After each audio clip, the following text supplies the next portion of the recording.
Porteur de cierge. Antoine Le Moiturier est l'un des derniers imagiers qui ait travaillé pour le duc de Bourgogne.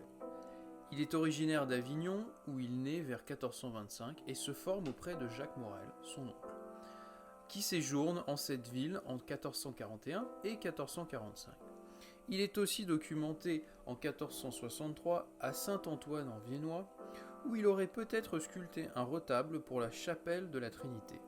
De 1465 à 1475, le Moiturier réside à Dijon de manière régulière après avoir été choisi pour finaliser la commande du tombeau de Jean sans Peur et Marguerite de Bavière à la Chartreuse de Champemol, aujourd'hui au musée des Beaux-Arts de Dijon.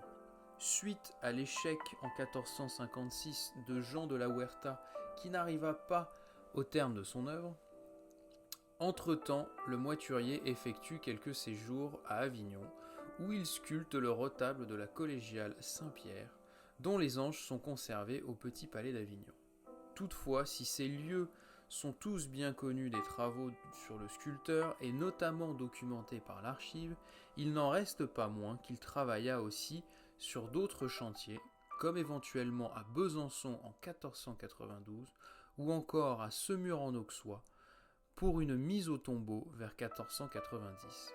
C'est d'ailleurs par comparaison avec un ange volant, issu de cette mise au tombeau et conservé au musée du Louvre, que nous proposons d'attribuer notre ange, Sérophéraire, porteur de cierge, à Antoine Le Moiturier. On retrouve dans chacune de ces deux œuvres des cheveux ondulés et les plis cassés du tissu. Quant à la polychromie d'origine, elle confirme la parenté entre ces deux sculptures. En remontant chronologiquement, on peut aussi comparer notre ange à celui de la collégiale Saint-Pierre d'Avignon. Son visage présente la même douceur et ses pieds ne sont pas moins dotés de massifs doigts inhérents à la manière de sculpter de Le Moiturier. Ces mêmes doigts de pied se retrouvent sur notre sculpture. Enfin, on note que le pendant de notre ange est récemment passé en vente à Paris. D'une polychromie beaucoup plus retouchée au cours du temps, il est intéressant de voir cependant, laissant à penser qu'il reste encore beaucoup à dire et à trouver sur l'art du dernier des imagiers des ducs de Bourgogne.